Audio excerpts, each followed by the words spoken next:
समीचीन विकल्पों का सम्यक समाधान। सुनिए परम पूज्य श्रमण श्री सुप्रभ सागर जी महाराज के मुखारबिंद से YouTube चैनल सुप्रभ उवाच पर शुभाशीष परम पूज्य श्रमणाचार्य 108 श्री विशुद्ध सागर जी महाराज। सानिध्य श्रमण सुप्रभ सागर जी महाराज, श्रमण प्रणत सागर जी महाराज। पुण्य आर्जक श्रीमती मधुबाला सुरेश चंद जी पाटोदी, बेटी दामाद श्रीमती विनीता अर्पित जी पहाड़िया मंडीदीप, बेटे बहू मोहित अंकिता पाटोदी, रोहित मुस्कान पाटोदी, अभी नैवेद्य जीने भव्य एवं समस्त पाटोदी परिवार। जैन बर्तन भंडार छिंदवाड़ा। ओम नमः सिद्धेभ्य। नमो नमः सत्हितंकराय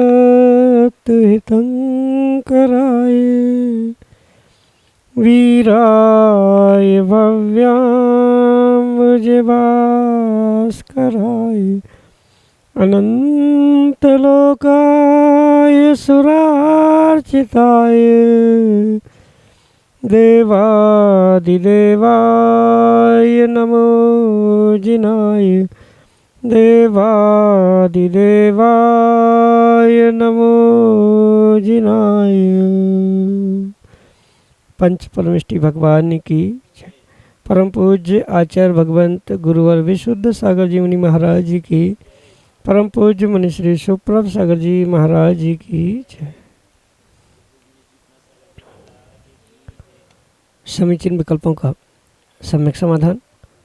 सम्यक ज्ञान की वह अलौकिक विधा जो हमारे अंतरंग के अज्ञान रूपी अंधकार को दूर करके हमारे जीवन में सम्यक ज्ञान रूपी ज्योति को ज्योतित करते हुए हमारे कल्याण का पथ प्रशस्त कराने वाली है। क्योंकि जहाँ पर अज्ञान है वहाँ दुख है और दुख का नाम संसार है। परम पूज्य आचार्य भगवंत गुरुवर विशुद्ध सागर जी महाराज के मंगल सभा शिष्य उनके सुयोग्य शिष्य परम पूज्य मुनि श्री सुप्रभ सागर महाराज द्वारा प्रदत्त आत्म कल्याण की अनूठी विधा। समीचीन विकल्पों का सम्यक समाधान। आप भी जोड़ने का प्रयास करें और अपना समीचीन विकल्प भेजते हुए परम पूज्य मुनि श्री से उसका सम्यक समाधान प्राप्त करें। प्रारंभ करते हैं आज का सम्यक समाधान। और आज के पहले विकल्प के लिए हाटपिपलिया मध्य प्रदेश से दीपक गंगवाल महाराज जी के चरणों में बारंबार नमोस्तु निवेदित करते हुए अपना समीचीन प्रश्न रखना है कि महाराज जी, क्या तीर्थंकर भगवान बाल्यकाल से ही सिद्धों के अलावा किसी को नमस्कार नहीं करते? यदि हाँ, तो नमोकार मंत्र के अलावा वह नमोकार मंत्र का स्मरण भी नहीं करते क्या? हमारे समीचीन विकल्प का सम्यक समाधान करने की अनुकंपा करें। नमोस्तु महाराज जी, नमोस्तु। ओम नमः सिद्धम। परम पूज्य आचार्य भगवान गुरुवर विशुद्ध सागर जी महाराज की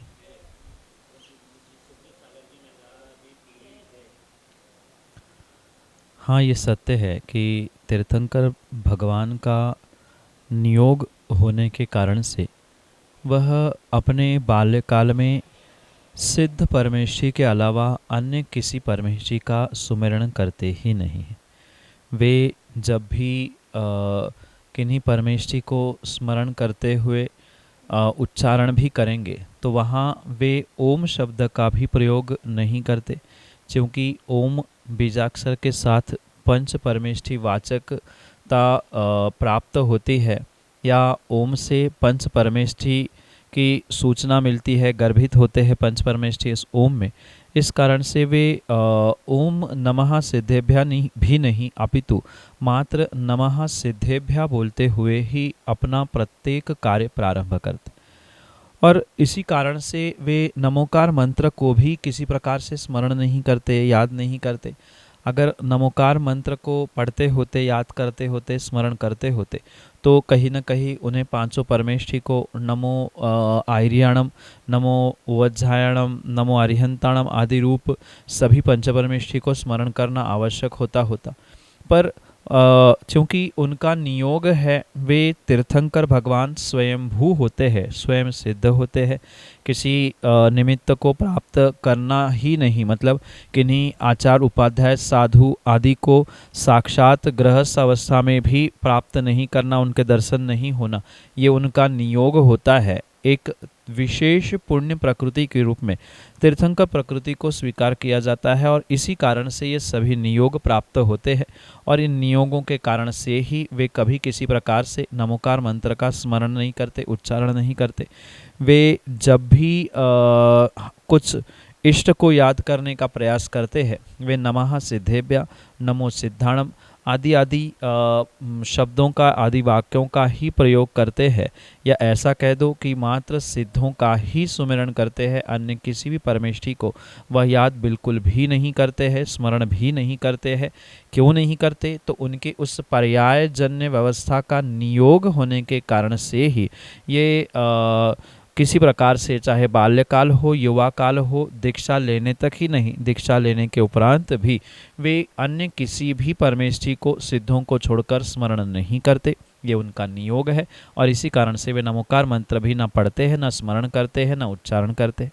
यही आपके लिए सम्यक समझ। सागर मध्य प्रदेश से आदि जैन महाराज जी के चरणों में बारंबार नमोस्तु निवेदित करते हुए अपना समीचीन प्रश्न रख रहे हैं कि महाराज जी, जब हम मंदिर जाते हैं तो वहाँ पर लोग पहले से ही द्रव्य धोकर रखते हैं और हमसे बोलते हैं कि सूखी द्रव्य डिब्बे में डालकर धुली द्रव्य का इस्तेमाल करें, तो क्या हमें ऐसा करना चाहिए या नहीं? हमारे समीचीन विकल्प का सम्यक समाधान करते हुए हमारा मार्गदर्शन करने की कृपा करें।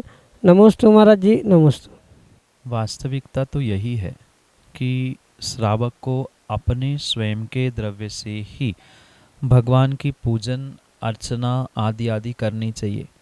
चाहे जो द्रव्य मंदिर में रखा हुआ, धुला हुआ, पहले से बना क्यों ना रखा हो, पर वास्तविकता यही है कि अगर आपको अपना पुण्य चाहिए तो स्वयं का द्रव्य ही वहाँ समर्पित करना चाहिए। पर इसका मतलब ये नहीं है कि हम बिना धुली ही द्रव्य वहाँ चढ़ाए। विवेक पूर्वक उसका शोधन करें, विवेक पूर्वक उसे प्राशुक करे, धोए और पुनः फिर उसको चढ़ाने का प्रयास करें, क्योंकि जो ये व्यवस्था पूजन आदि की आचार्य भगवंतों ने कही है उसके पीछे ये स्पष्ट उल्लेख है कि स्वयं के द्रव्य से ही तीर्थंकर भगवंत, गुरु, परमेश्वरी आदि आदि की पूजन की जानी चाहिए। स्वयं का द्रव्य नहीं है तो किसी प्रकार से उसका पुण्य नहीं लगता। ये तो वर्तमान की व्यवस्था है कि अपनी सूखी द्रव्य वहाँ डाल दो और वहाँ की गीली द्रव्य से पूजन कर लो। ये व्यवस्था आगम की नहीं है। वर्तमान में प्रारंभ की जाने वाली या एक प्रमादी लोगों की कह दो, या व्यवस्था ना करना पड़े, या व्यवस्था है ही, आदि आदि अनेक कारणों को साथ में लेते हुए ये व्यवस्था वर्तमान में बनी है। इसका कहीं किसी प्रकार से आगम में वर्णन नहीं मिलता। इसलिए जो जैसी व्यवस्था पहले चलती थी, स्वयं के द्रव्य से ही दर्शन करना, स्वयं के द्रव्य से ही पूजन आदि करना, तो ही वह विशेष फलदायी होने वाला है। ऐसा ही पुरुषार्थ आपको भी करना होगा। बनी बनाई द्रव्य से आपको किसी प्रकार से पुण्य लाभ होने की संभावना नहीं है। इसलिए स्वयं के ही द्रव्य का शोधन, प्राशुकीकरण करते हुए ही आपको प्रभु के दर्शन, पूजन आदि आदि करना होगा। यही आपके लिए सम्यक समझ। रोहित पाटौदी छिंदवाड़ा मध्य प्रदेश से महाराज जी के चरणों में बारंबार नमोस्तु निवेदित करते हुए अपना समीचीन प्रश्न रख रहे हैं कि महाराज जी, अभी कुछ दिन पूर्व ही आदिनाथ जयंती हुई है और इसमें देखने में आया कि लोग भगवान की पालकी को लेकर चल रहे हैं और वे बिना धोती दुपट्टे, जीन्स शर्ट आदि पहनकर पालकी उठाते हैं, तो क्या यह उचित है? एवं जो लोग धोती दुपट्टे में भी रहते हैं तो कुछ छू भी जाते हैं तो बाद में जल से शुद्धि करके, वह मंत्रों से शुद्धि करके अभिषेक करते हैं भगवान का, तो ऐसा करना उचित है क्या? हमारे समीचीन विकल्प का सम्यक समाधान करने की कृपा करें। नमोस्तु महाराज जी, नमोस्तु। वर्तमान में ये बहुत बड़ी विडंबना देखने के लिए मिल रही है कि पालकी आदि में या विमान जी आदि में जो शर्ट पैंट पहनकर या बिना सोले के वस्त्र पहनकर जो उठाने का प्रचलन देखने के लिए मिल रहा है, वह किसी भी प्रकार से उचित नहीं है। भले ही कई वर्षों से ये परंपरा, ये व्यवस्था बनी हुई सामने दिख रही है, कई सारे प्रांतों में तो बिल्कुल कोई विवेक ही इन क्रियाओं में देखने के लिए नहीं मिलता। 16 शुद्धि अशुद्धि का बिल्कुल भी विवेक समाप्त हो चुका है। तो आगम के परिप्रेक्ष्य में ये किसी भी प्रकार से उचित हो ही नहीं सकता।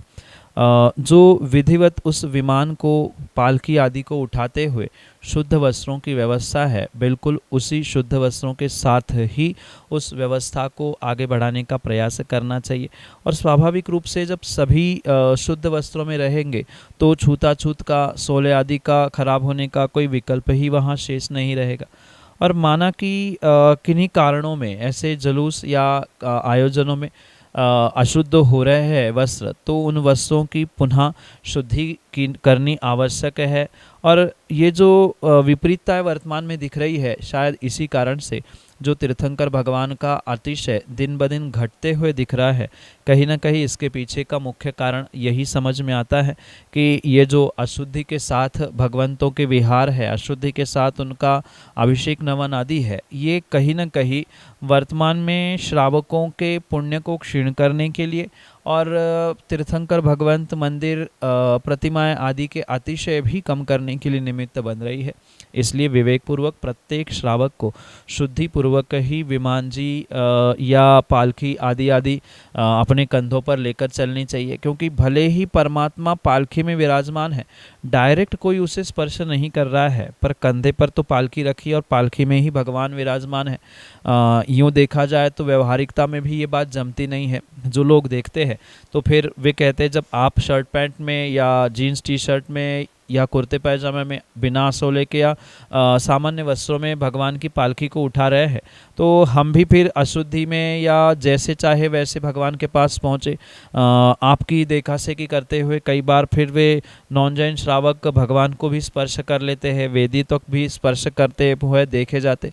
तो कहीं ना कहीं ऐसे सामूहिक स्थानों पे तो श्रावकों को बहुत विवेकपूर्वक ही इन क्रियाओं को करने की आवश्यकता है, अन्यथा पुण्य के लोभ में व्यक्ति पाप करता हुआ भूल करता है और पुनः जब कर्म उदय में आता है तो रोने बिलखने के अलावा अन्य कुछ भी समय उनके पास नहीं शेष बचता।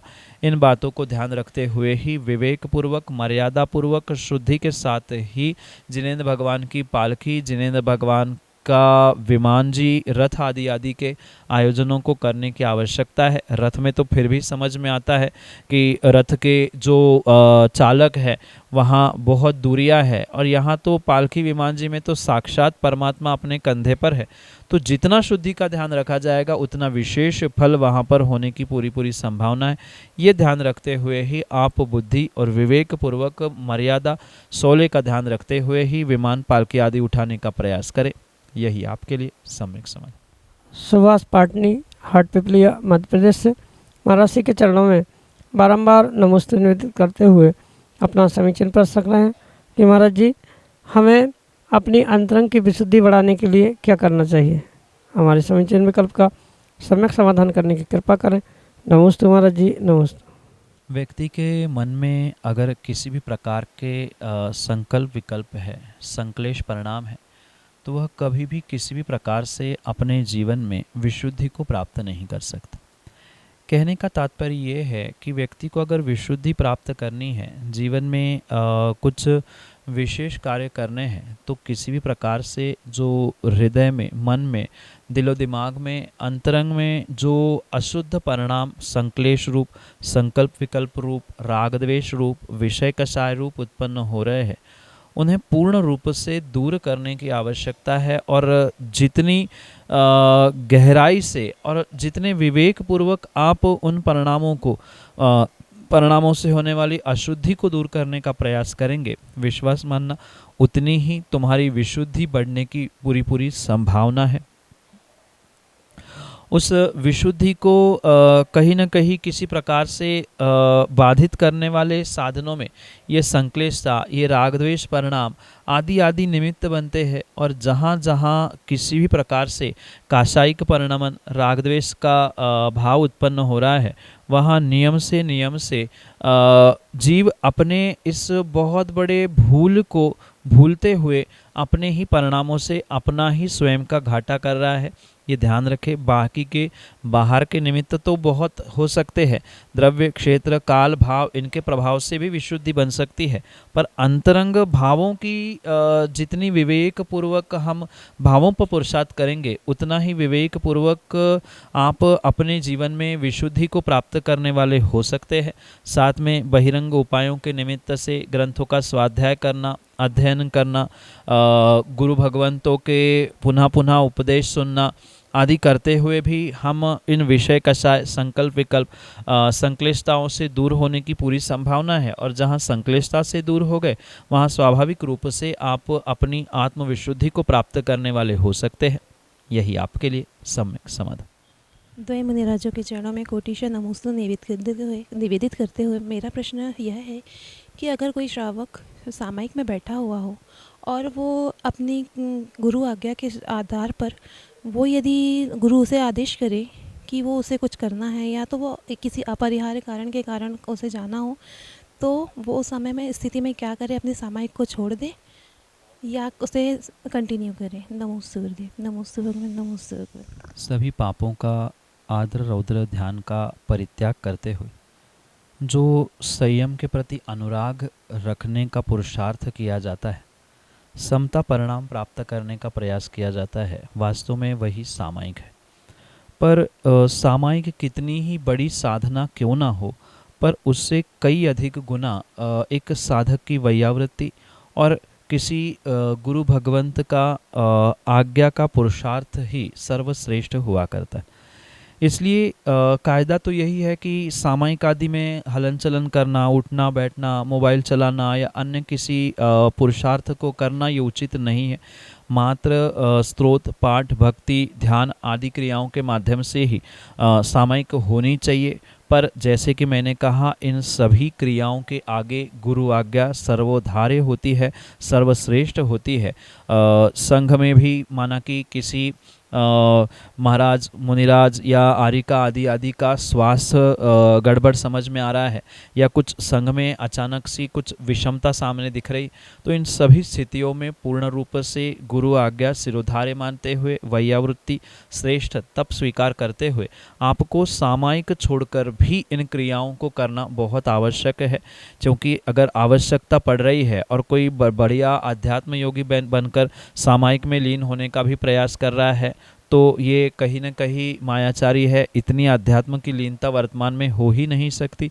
इसलिए कुछ व्यवहारिक बातों को समझते हुए गुरु आज्ञा और किसी का स्वास्थ्य, प्रतिकूलता, वैयावृत्ति, इन सभी को अहमियत देते हुए ही इन पुरुषार्थों को करने की आवश्यकता है। माना कि इन बातों को लेकर कहीं विकल्प उत्पन्न हो रहा है कि सामायिक में हमें उठना पड़ा या कहीं जाना पड़ा, तो ऐसे स्थिति में उसके लिए गुरु भगवंतों से प्रायश्चित लेते हुए पुनः अपना स्वयं का स्थितिकरण करना होगा। क्योंकि वैयावृत्ति और गुरु आज्ञा इस संसार में सर्वश्रेष्ठ कही है। मूलाचार जैसे ग्रंथों में भी आचार्य भगवंतों ने स्पष्ट कहा है कि जहाँ गुरु आज्ञा है वहाँ अन्य कुछ भी विचार करने की आवश्यकता नहीं है। और वैयावृत्ति भी सर्वश्रेष्ठ तप होने के कारण से प्रत्येक साधक को सर्वप्रथम वैयावृत्ति को स्थान देते हुए ही फिर आत्म साधना में लीन होना होगा। क्योंकि जो सामायिक कर रहा है वो मात्र स्वयं का ही हित कर रहा है, और जो वैयावृत्ति करने के लिए या गुरु आज्ञा के अनुसार कुछ कार्य करने के लिए पुरुषार्थरत हो रहा है, तो स्वाभाविक सी बात है वह स्वयं का तो हित कर ही रहा है, साथ में दूसरों का भी हित करने के लिए वो निमित्त बन रहा है। इसलिए उससे दुगना फल मिलने की संभावना है। पर साथ में ये ध्यान रखें कि पुनः पुनः जानबूझकर ऐसा पुरुषार्थ करना ये उचित नहीं है। उसके लिए प्रायश्चित लेते हुए ही इनमें लगे हुए अतिचार दोषों का निर्मूलन करना होगा। यही आपके लिए सम्यक समाधान। समीचीन विकल्पों का सम्यक समाधान सुनिए परम पूज्य श्रमण श्री सुप्रभ सागर जी महाराज के मुखारविंद से। YouTube चैनल सुप्रभ उवाच पर शुभाशीष परम पूज्य श्रमणाचार्य 108 श्री विशुद्ध सागर जी महाराज। सानिध्य श्रमण सुप्रभ सागर जी महाराज, श्रमण प्रणत सागर जी महाराज। पुण्य आर्जक श्रीमती मधुबाला सुरेश चंद जी पाटोदी। बेटी दामाद श्रीमती विनीता अर्पित जी पहाड़िया मंडीदीप। बेटे बहू मोहित अंकिता पाटोदी, रोहित मुस्कान पाटोदी, अभी नैवेद्य, जीने, भव्य एवं समस्त पाटोदी परिवार। जैन बर्तन भंडार छिंदवाड़ा।